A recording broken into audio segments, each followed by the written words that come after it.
Hello, good afternoon and welcome to Midday Prime. I'm Gautam Roy. Over the next 1 hour, we'll bring you up to speed with all the updates that are coming in to our newsroom from the nationwide as well as worldwide. We'll tell you how India has crossed a 92 crore landmark as far as vaccinations are concerned against COVID-19. At the same time, we're learning that by next week, the WHO could take a call on Bharat Biotech's Covaxin in terms of giving it recognition. And we'll also tell you about the latest as far as the China-Taiwan conflict is concerned, where there are fears now that China could make moves to annex Taiwan by 2025. That's a fear that's been expressed by the Taiwanese foreign minister. We'll tell you more about it. Stay with us. And first, the headlines. Prime Minister Narendra Modi virtually interacts with the beneficiaries of Swamithwa scheme in Madhya Pradesh. Also distributes e-property cards to over 1.7 lakh beneficiaries under the scheme.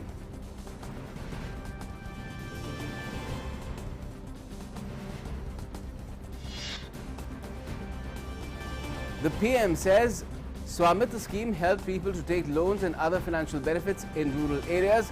Also says the latest surveying drone technology under the scheme will empower people in rural areas. The scheme provides a boost to the ecosystem of drone manufacturing in the country.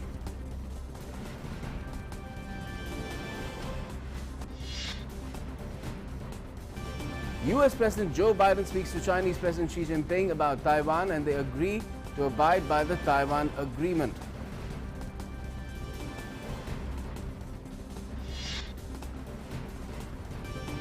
Foreign Secretary holds bilateral meeting with US Deputy Secretary of State in New Delhi. US Secretary of State says India and US know that the best way forward to preserve peace and stability in the Indo-Pacific region and around the world is by upholding and strengthening the rules-based international order. Facebook CEO Mark Zuckerberg rejects claims that Facebook prioritizes profits over user safety. Says the accusations are just not true. India's COVID-19 vaccination coverage crosses 92 crore mark. Recovery rate currently at 97.94%. The highest since March 2020. WHO to take a final call on approval for Bharat Biotech's Covaxin next week.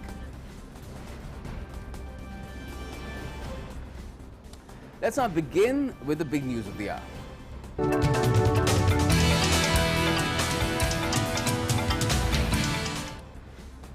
Well, Prime Minister Narendra Modi interacted with the beneficiaries of Swamithwa scheme in Madhya Pradesh through a video link. The PM also distributed e-property cards to 1.71 lakh beneficiaries under the scheme on the occasion. Swamithwa is a central sector scheme that aims to provide property rights to the residents of rural inhabited areas. The scheme will pave the way for using property as a financial asset by villagers for taking loans and other financial benefits such as they do in urban areas. The PM also said that Swamithwa will help people get loans easily from banks.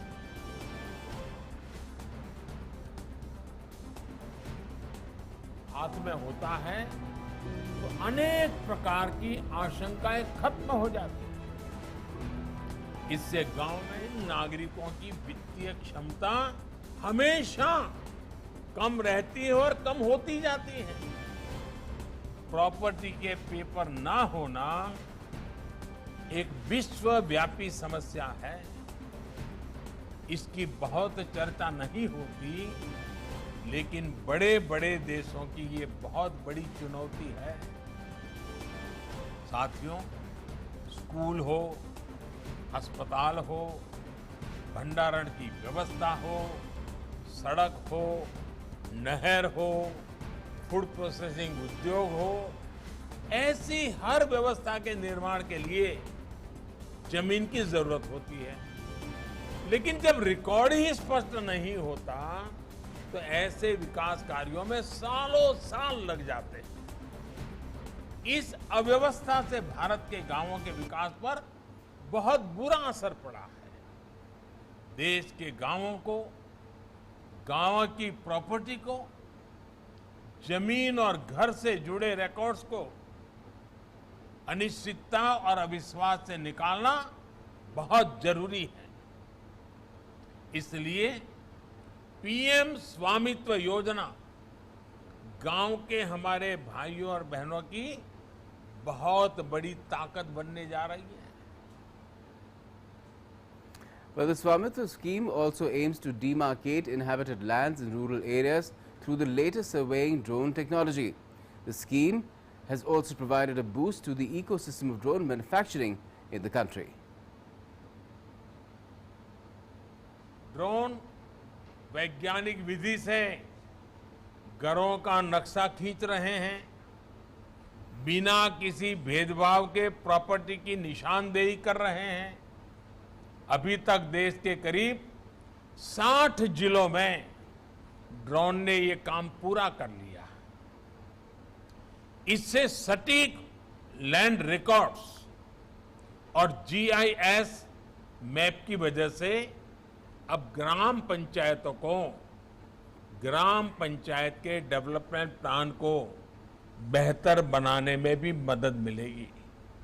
भाइयों और बहनों, स्वामित्व योजना के जो लाभ आज दिख रहे हैं वो देश के एक बहुत बड़े अभियान का हिस्सा है. And the PM also recalled his early days when he became the Chief Minister 20 years ago. कि मैं जब पहली बार मुख्यमंत्री बना और मेरा जो पहला बड़ा कार्यक्रम था वो भी गरीब कल्याण मेला था. और अब मुझे खुशी है कि 20वां साल का आखिरी दिन भी मैं आज गरीबों के लिए कार्यक्रम में जुड़ा हुआ हूं. ये शायद ईश्वरीय संकेत है कि मुझे लगातार मेरे देश के गरीबों की सेवा करने का सौभाग्य मिलता रहा है. Now we're talking about this big international story that is evolving and developing. Well, amid escalating tensions between China and Taiwan, US President Joe Biden said that he's spoken to Chinese President Xi Jinping about Taiwan and they agreed to abide by the Taiwan Agreement. Taiwan has reported 148 Chinese Air Force planes in the southern and southwestern parts of its air defense zone over a 4-day period beginning Friday, the same day China marked a key patriotic holiday, which is its National Day. Biden was speaking to reporters outside the White House after returning to Washington, D.C. from a trip to Michigan. The U.S. has urged China on Sunday to stop its military activities near Taiwan. I've spoken with Xi about Taiwan. We agree we'll abide by the Taiwan Agreement. That's where we are. And we made it clear that I don't think he should be doing anything other than abiding by the agreement.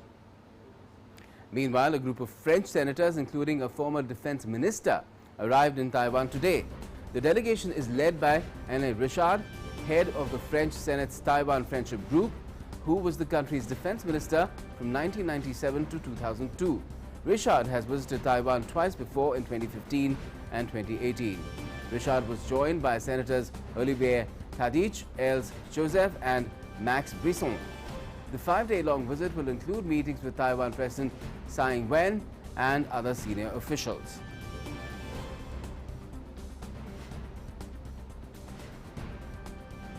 So let's talk about what's really happening in that region, that part of the world, which is of course part of the larger Indo-Pacific region, which we've been hearing so much about these recent days and weeks. So we have Ravi Joshi, visiting fellow of the Observer Research Foundation, joining us. Very good afternoon to you, Ravi. What do you make of what's going on between China and Taiwan, with the US in the mix as well now? First of all, why is it happening at this juncture? Now, you have to look beyond the region to see what is to why this has now spiked so much. It is directly related to the chaotic withdrawal of the US forces from Afghanistan. This has sent a clear message to the rivals of the US in Asia that the US hegemony or the US superpower status is now on the decline. In fact, the Chinese media has already come out very clearly stating that the blows of the financial crisis of the 2008-2009 and the US handling of the COVID pandemic revealed clearly that the US can no longer be regarded as a superpower. So this is sending out a message. In fact, the Chinese media has already sent clear warning to Taiwan that you cannot depend upon your allies who are deserting their friends in such a chaotic manner.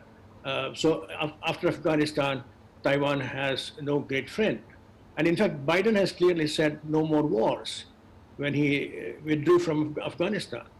So he wants to be a president for peace. Yes, but the flip side of that argument is that the US got out of Afghanistan so that, you know, it can go all in where the Indo-Pacific is concerned. No, can you repeat your question, please? I said the flip side of your argument, or the argument that you're espousing, is that the US got out of Afghanistan to go all in as far as the Indo-Pacific is concerned, and this is about the Indo-Pacific. That is one way of looking at it, because what we are now seeing is the development of the AUKUS deal, the AUKUS partnership, which is being built up by Biden, which was not there before during the Trump period.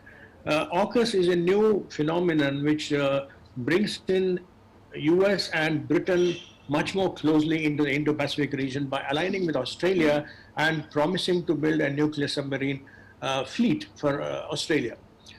This will be both nuclear powered submarine as well as nuclear capable submarine. But this will happen only in 2040. It's a long way off. Yes. So before this, there was already Quad. Quad is a relationship of 4 countries between US, Japan, India, and Australia. Now, AUKUS has left India and Japan and has brought in UK. So, but this may send a signal. In fact, this is sending a signal that Australia is being beefed up against China.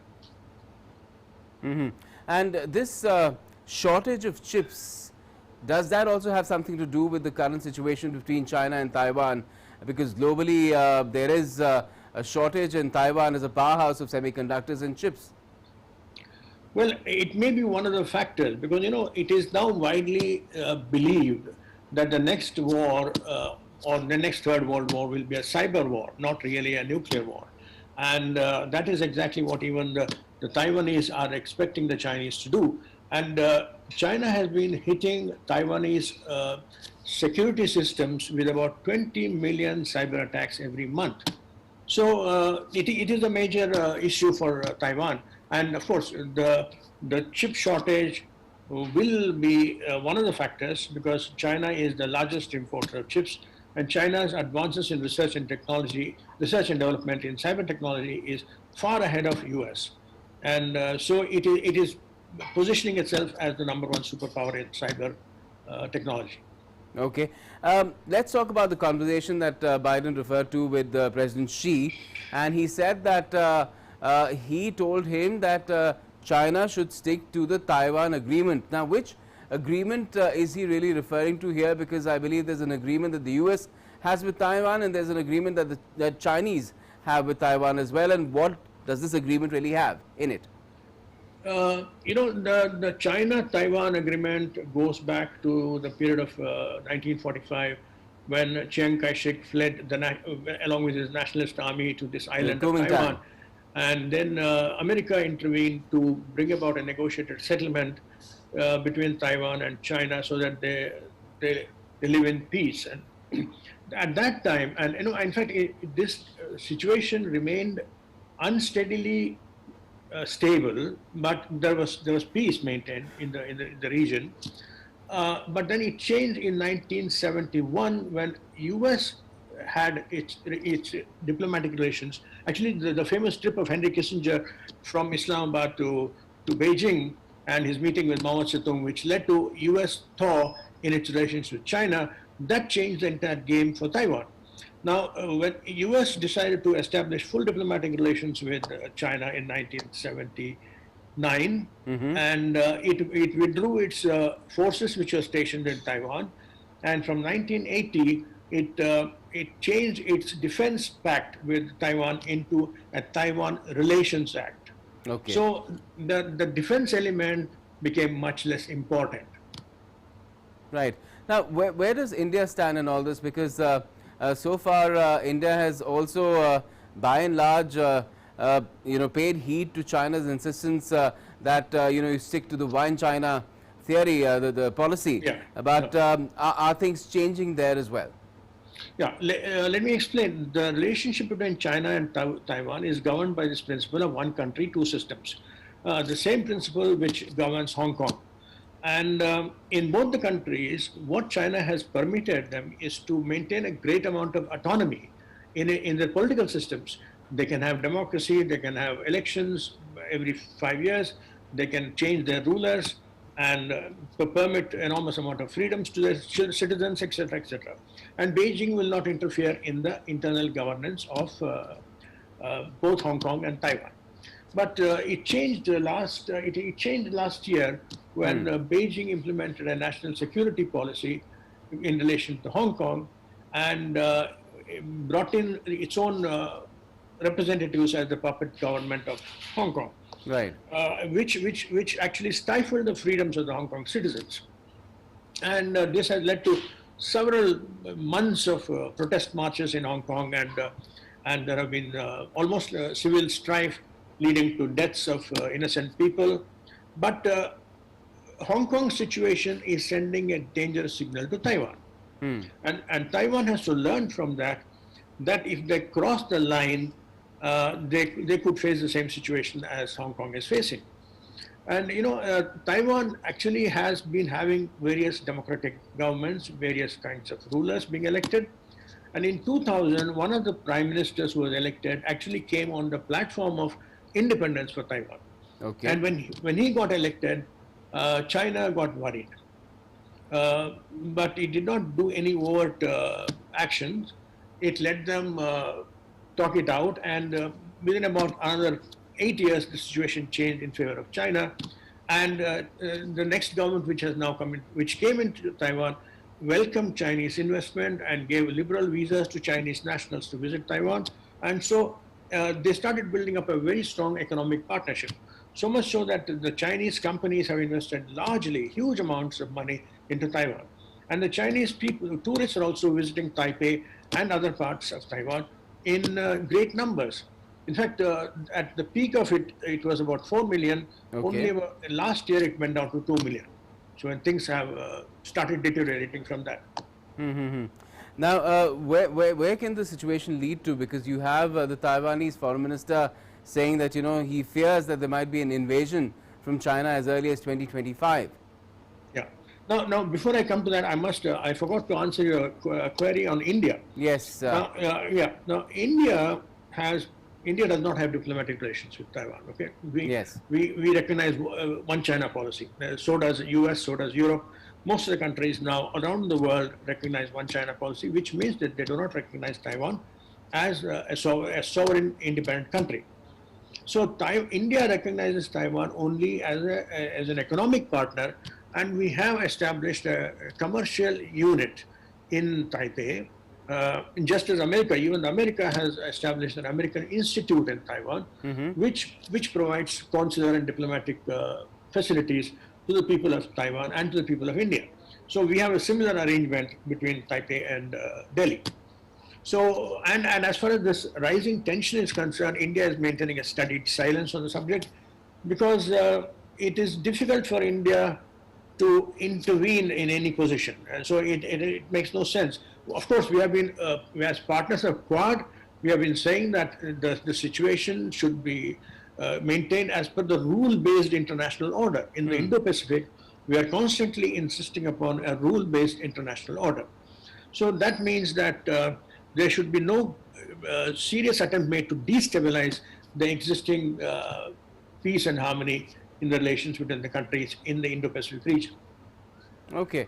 And where are things headed? Because, again, I'll bring you back to my first question as to why is this situation only, coming to such an aggressive level with Taiwan? Because China, if you look at the region, you look at the South China Sea, the North China Sea has a conflict with multiple countries. So why is it coming to a head and, going in this kind of a direction where things look to be developing towards a larger military conflict?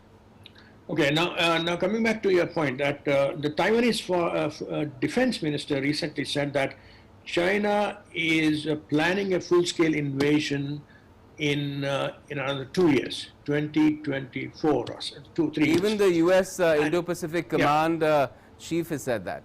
Yes, correct. But he said though China has the capabilities of invading or attacking Taiwan now, but it has to take into account many other factors. So, and nobody in Taiwan is expecting an attack or an invasion in the near future from China.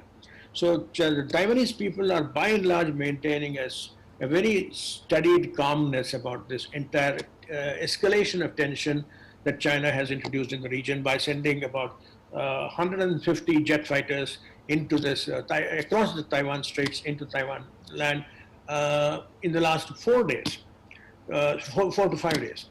So this situation has escalated because of probably what the statements are emanating from the US and its partners in the Quad Summit, and also from people in the Pentagon or the Indo-Pacific Pentagon had said that there is a possibility that the war might erupt.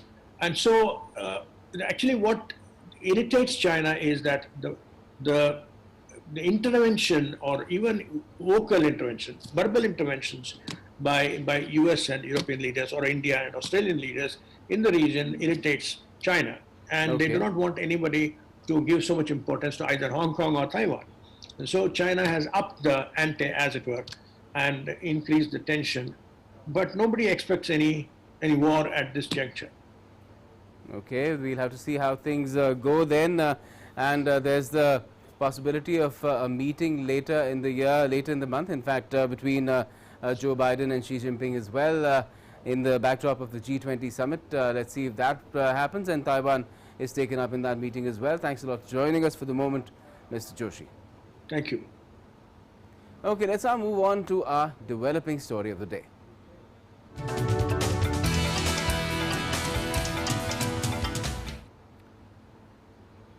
Lok Sabha Speaker Om Birla has left for Italy to attend the 7th Parliamentary Speakers Summit of the G20 countries. Deputy Speaker of the Rajya Sabha, Harivansh, is also part of the delegation visiting Italy.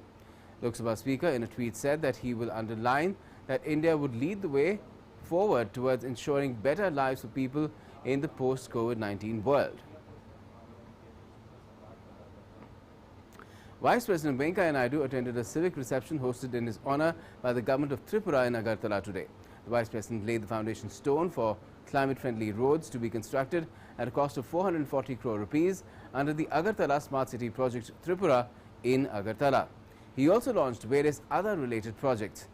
The Vice President said that the central government is taking every step for the holistic development of the region. He said that road, rail connectivity and routes are being enhanced in the state. The VP also said that connectivity is an important tool for the development of any region. Massive infrastructure development is taking place in the Northeast region under the Act East policy, not the Look East, Act East policy, with a fair share of it happening in Tripura. I'm happy to note that leveraging this infrastructure development, the present government of Tripura has taken several initiatives to boost social and economic development of the state. Let's now tell you what do we have for you in National Prime.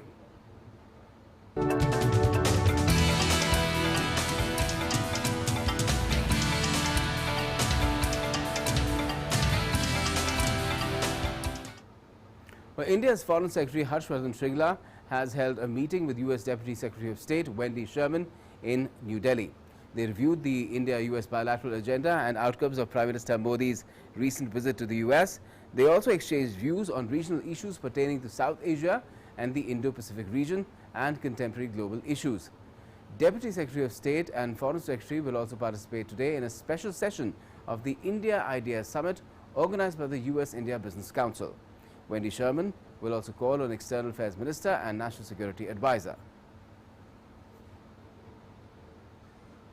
There are important geopolitical changes that have taken place. And of course, our foreign policies need to be agile and responsive to the situations that we confront. Over the past few decades, but more in the past few years, I think our relationship has seen a very, very steady growth in both in substance, pace and momentum. The solid foundation in bilateral ties, the enhanced level of understanding and trust have led to more active and regular engagements in matters of strategic interest as well as in global issues. Now, while U.S. Deputy Secretary of State Wendy Sherman said that U.S. and India are looking to deepen their security relationship across multiple dimensions. She also said that U.S. and India remain engaged with each other on Afghanistan and counterterrorism as well. She also said that India and U.S. know that the best way to preserve peace and stability in the Indo-Pacific region and around the world is by upholding and strengthening rules-based international order. The best way to preserve peace and stability in the Indo-Pacific and around the world is by upholding and strengthening the rules-based international order that helps people everywhere thrive. As Prime Minister Modi's recent visit to Washington and the Quad Leaders Summit that took place just over a week ago demonstrated, ours is an indispensable partnership. There is no challenge that the United States and India cannot overcome when we work together. Now, India has been battling against the COVID-19 pandemic. By timely tracing, tracking and treating, the country is being successful in the containing of the spread of the virus. 18,833 new cases have been reported in the country in the last 24 hours. Active cases account for less than 1% of the total cases. It remains lowest since March 2020 and is currently at 0.73%. Active caseload stands in the lowest in 203 days and is now 2,46,687. Recovery rate is highest since March 2020 and is currently at 97.94%. 24,770 patients have recovered in the last 24 hours as well. That has increased total recoveries to 3,31,75,656. Weekly positivity rate is below 3% for the last 103 days and is at 1.68%. Daily positivity rate is less than 3% for the last 37 days and is at 1.34%. Testing capacity in the country has been ramped up.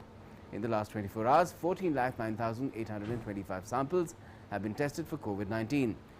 A total of 57,68,03,867 samples have been tested across the world so far.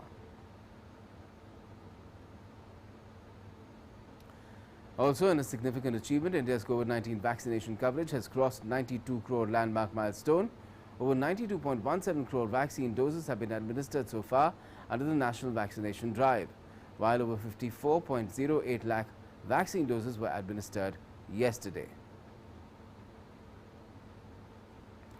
The BJP has hit out today at Congress leader Rahul Gandhi.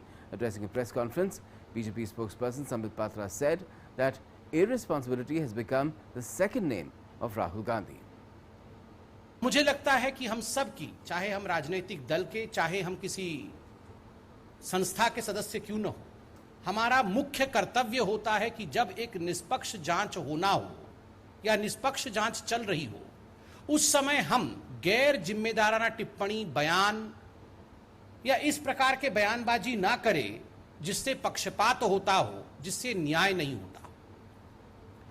आज दुख के साथ मुझे कहना पड़ रहा है कि राहुल गांधी जी ने पुनः वही किया जो राहुल गांधी हर बार करते हैं, गैर जिम्मेदाराना रवैया, irresponsibility.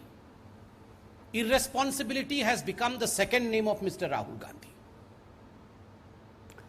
Terrorists shot dead 3 civilians, including owner of famous Srinagar-based pharmacy Bindru Medicaid, in 3 separate incidents in Srinagar and Bandipora yesterday evening. Owner of Bindru Medicaid, Makhanlal Bindru, was shot at his pharmacy near Iqbal Park. Street hawker identified as Virendra Paswan of Bhagalpur in Bihar was killed at Lal Bazar area in Srinagar, and Mohammad Shafi Lone, Sumo Stand President, Naid Khai, was slain at Shahgun in Bandipur.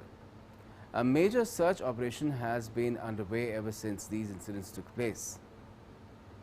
J&K Lieutenant Governor Manoj Sinha has expressed deep anguish upon hearing about the terror attack on Makhanlal Bindru, the owner of Bindru Medicaid. He also strongly condemned the killing of civilians Virendra Paswan and Mohammad Shafi Lone by the terrorists. Strongly condemning this cowardly act, the Lieutenant Governor expressed deepest condolences to the bereaved families.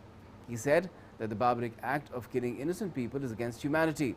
The LG assured that terrorists will never succeed in their nefarious designs and perpetrators of this heinous act will be brought to justice very soon.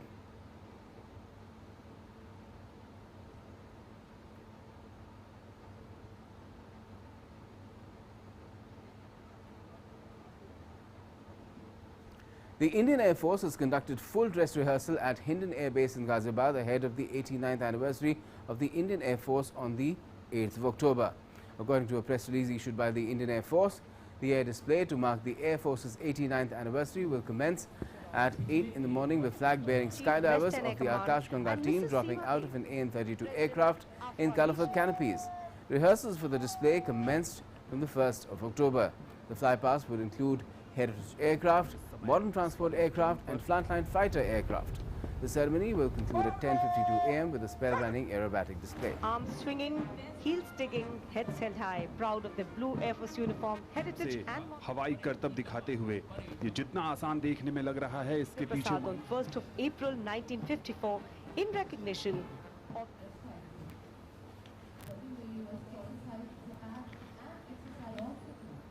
The 5th edition of India-Japan Maritime Bilateral Exercise JIMEX between the Indian Navy and the Japan Maritime Self-Defense Force is being held in the Arabian Sea starting today. JIMEX, a series of exercises, commenced in January 2012 with special focus on maritime security cooperation.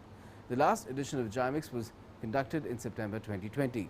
JIMEX 21 aims to develop common understanding of operational procedures and enhance interoperability through conduct of a multitude of advanced exercises across the entire spectrum of maritime operations. The exercise will further enhance the cooperation and mutual confidence between the two navies and fortify the long-standing bond of friendship between the two countries. The three-day exercise will conclude on the 8th of October.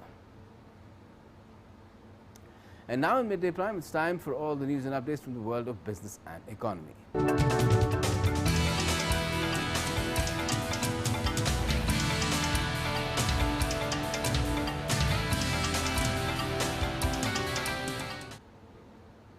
And for all the business and economy updates, we've got Tripti with us. Go ahead.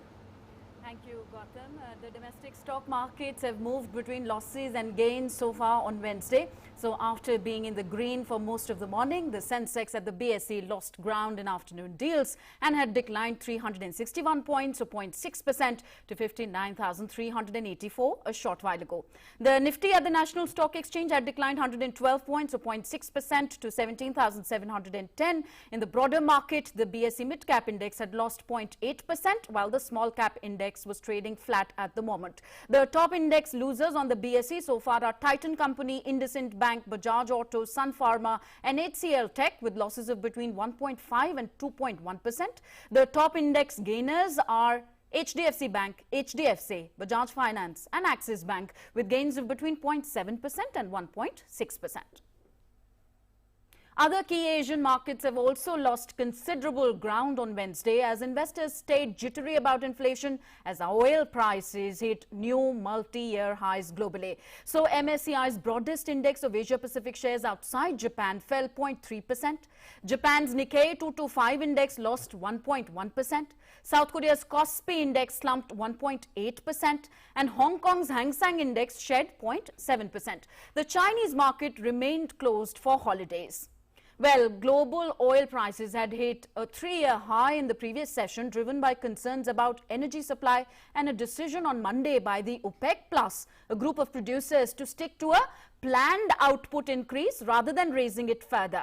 Oil price worries have weighed on equity markets, with investors concerned that higher energy prices could force central banks the world over to raise rates more quickly to react to rising inflation.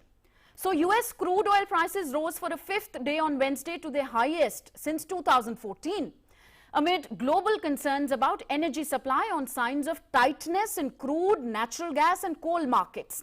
US crude thus rose 42 cents or 0.5% at $79.35 a barrel. Brent crude prices also climbed for a 4th day on supply anxiety prevailing in the market. Brent crude added 0.8% or 66 cents to $83.22 a barrel, trading near last session's 3-year high as well. Back home, fuel prices have hit fresh all-time highs after state-run oil companies hiked rates for a second straight day on Wednesday on the back of global crude oil prices soaring to 2014 highs in the international markets. The latest round of hikes sent the petrol price in Delhi to its record high of 102.94 rupees a litre and 108.96 rupees in Mumbai. Diesel rates too touched a record 91.42 rupees in Delhi and 99.17 rupees in Mumbai. In Kolkata, petrol prices soared to 103 rupees 65 paise per litre and diesel prices to 94 rupees 53 paise per litre on the day, while in Chennai, petrol sold for 100.49 rupees a litre and diesel for 95 rupees 93 paise a litre. And at the interbank forex market, the rupee had depreciated 21 paise against the dollar in opening trade on Wednesday as rising crude oil prices and dollar strength in the overseas market weighed on investor sentiment. Later in afternoon deals, the rupee had depreciated a good 33 paise to 74 rupees 77 paise against the dollar.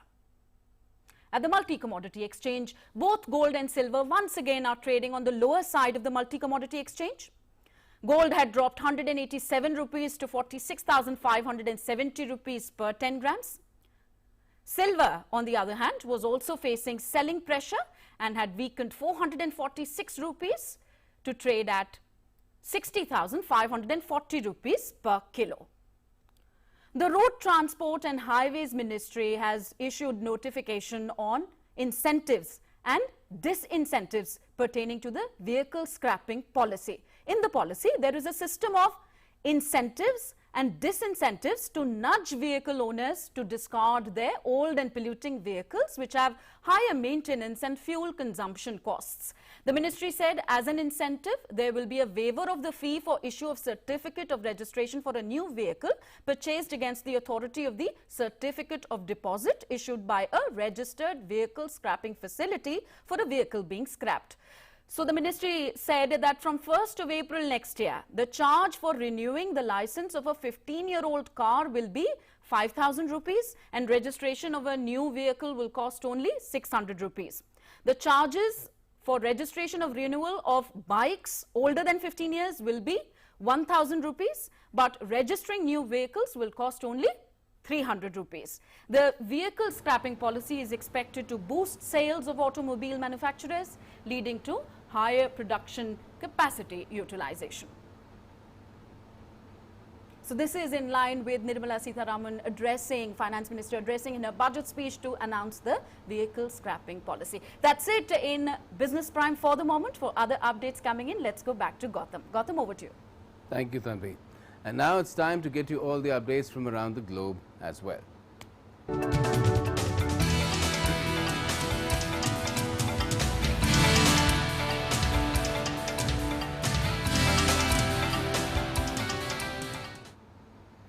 Facebook CEO Mark Zuckerberg addressed the series of claims made by whistleblower Frances Haugen, denying that the social media company prioritizes its profits over the safety of its users.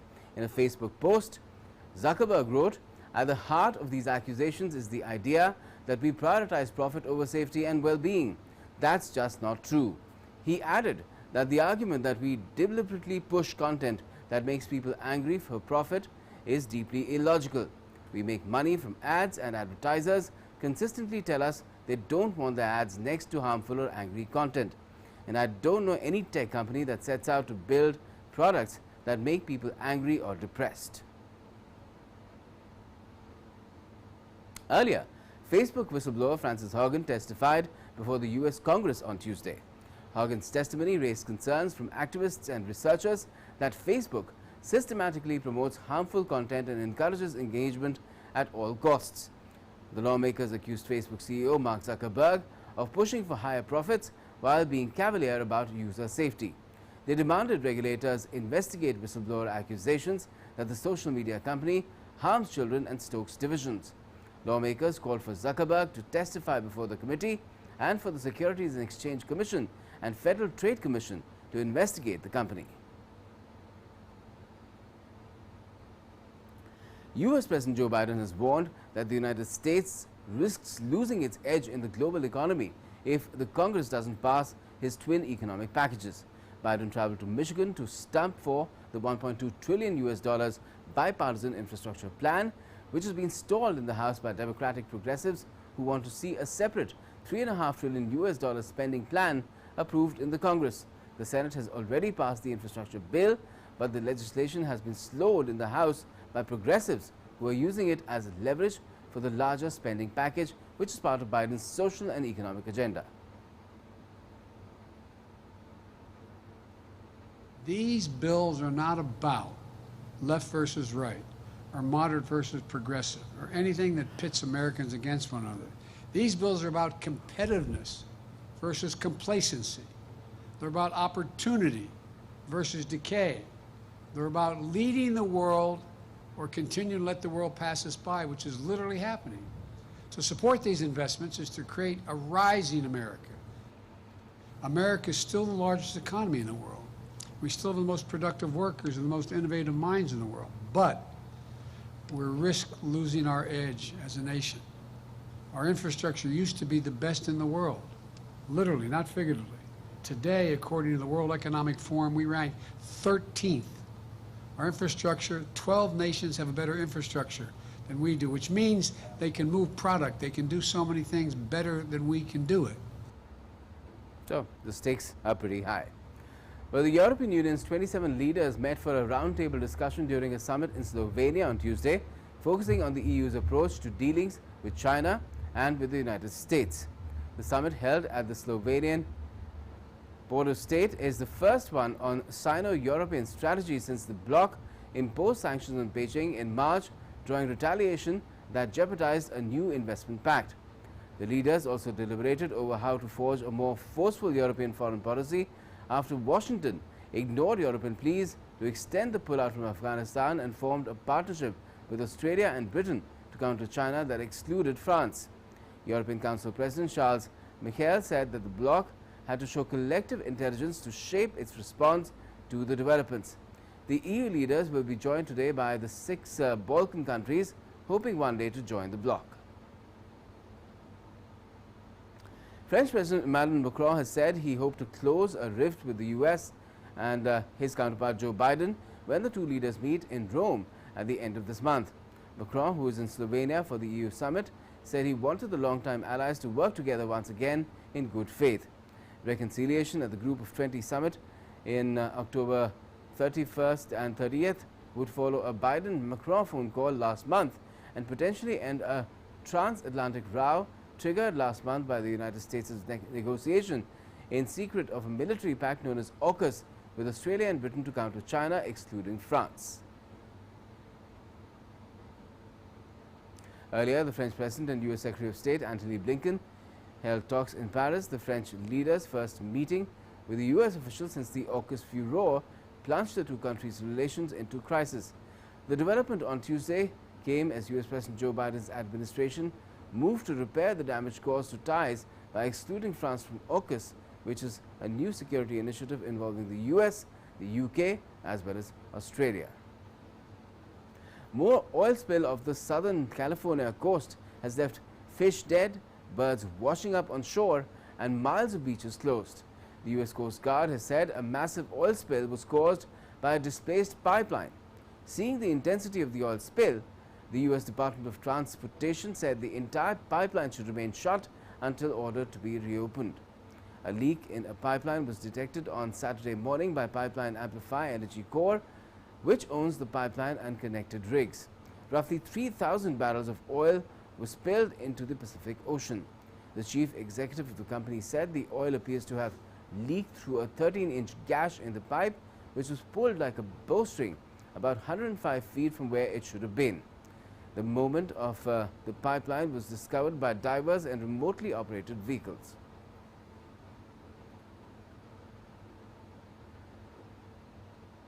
British Prime Minister Boris Johnson's special envoy met Taliban leaders in Afghanistan on Tuesday to discuss the humanitarian crisis and ways to prevent the country from becoming an incubator of terrorists. Simon Gass, Johnson's High Representative for Afghanistan, met Taliban leaders including Amir Khan Mutaki, Mullah Abdul Ghani Baradar and Abdul Salam Hanafi. Gas was accompanied by Charge d'Affaires of the UK mission to Afghanistan in Doha. According to UK Foreign Office statement, the leaders discussed how the UK could help Afghanistan to address the humanitarian crisis, the importance of preventing the country from becoming an incubator for terrorism, and the need for continued safe passage for those who want to leave the country. Mexico could see asylum applications jump 70% this year compared to 2019 as requests from Haitians soar, though most of those Caribbean migrants do not meet the criteria under current rules. Haiti is currently the second most common country of origin for asylum requests in Mexico and is on track to overtake Honduras to claim the top spot for the first time in nearly a decade. The surge has been fed by political and economic melee in Haiti and South America, and last month thousands of mostly Haitian migrants crossed into Del Rio, Texas. Thousands then retreated back to Mexico to avoid being deported from the United States to Haiti. Most resettled in Brazil and Chile after Haiti's devastating 2010 earthquake and are heading north due to poor economic prospects in their adopted countries.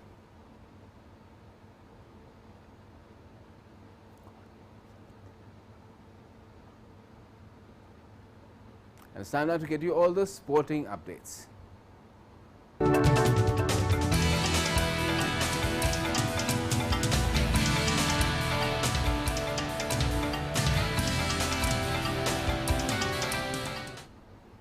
Well, taking you to different sporting arenas is Samriddhi. Well, hi, good afternoon, Gautam, and thank you. Welcome to Sports Prime. Let's take you quickly through what's happening in the world of sports. Now, after a top-class bowling show, opener Ishan Kishan scored a 25-ball, 50-run to guide Mumbai Indians to an 8-wicket win over Rajasthan Royals at the Sharjah Cricket Stadium to stay alive in the race to playoffs in the Indian Premier League 2021. Rohit Sharma led side chase down the target of 91 runs in the 9th over of their innings. Earlier bowling first, Nathan Coulter-Nile was the top performer with the ball. For the defending champions, Coulter-Nile gave away just 14 runs in his 4 overs and picked up 4 wickets. Jimmy Neesham got 3 wickets while Jasprit Bumrah got 2 wickets. With this victory, MI got boost in their net run rate and moved up to the 5th spot in the points table.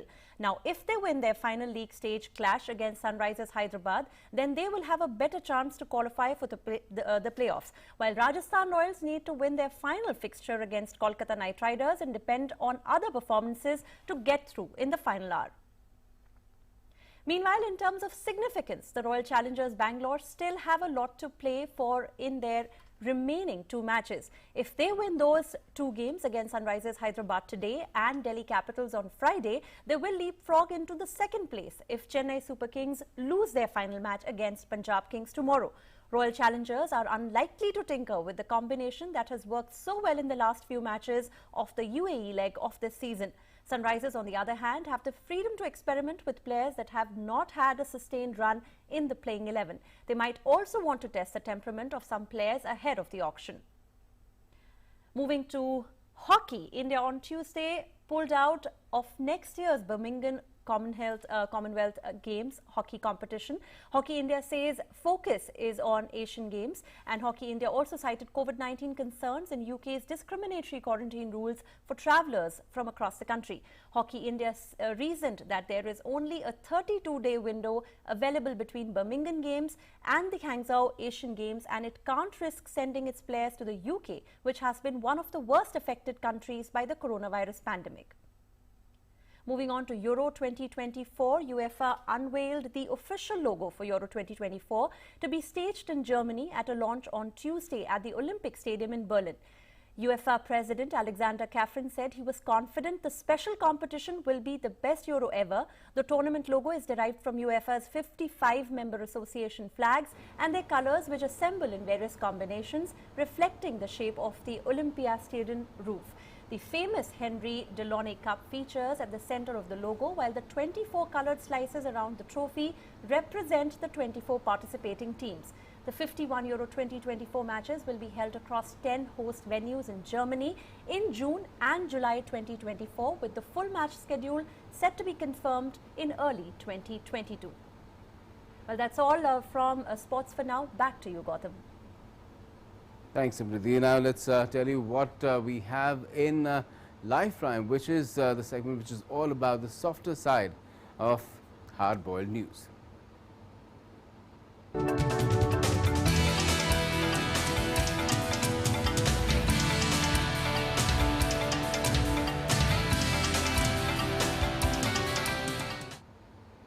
Let's first take you to Argentina's Atlantic coast, where environmental authorities and rescuers saved a beached humpback whale after hours-long rescue efforts. Rescuers worked from the early hours of Tuesday to try to save the whale after it was spotted on Monday night by locals. The young male weighs nearly 7 tons and is about 27.8 feet long.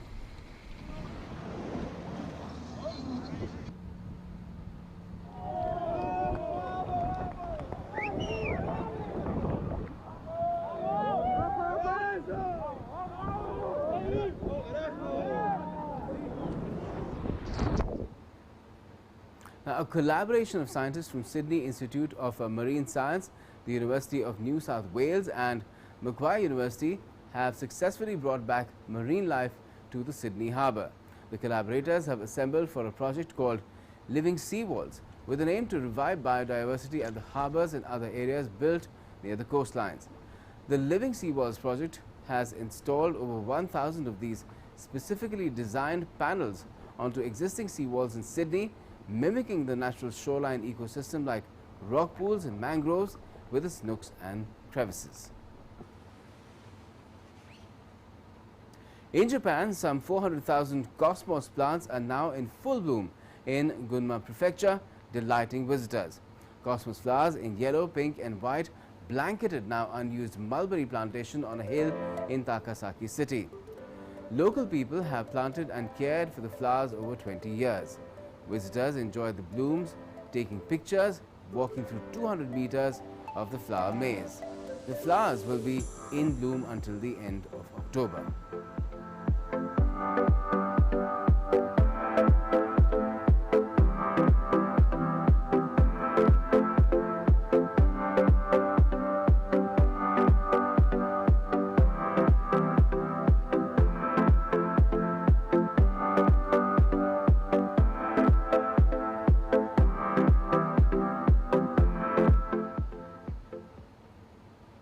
Well, on that fragrant note of flowers, that's all we have at the moment in this edition of Midday Prime, but we'll keep tracking all the developments very closely, especially in the Indo-Pacific region where China-Taiwan conflict is concerned.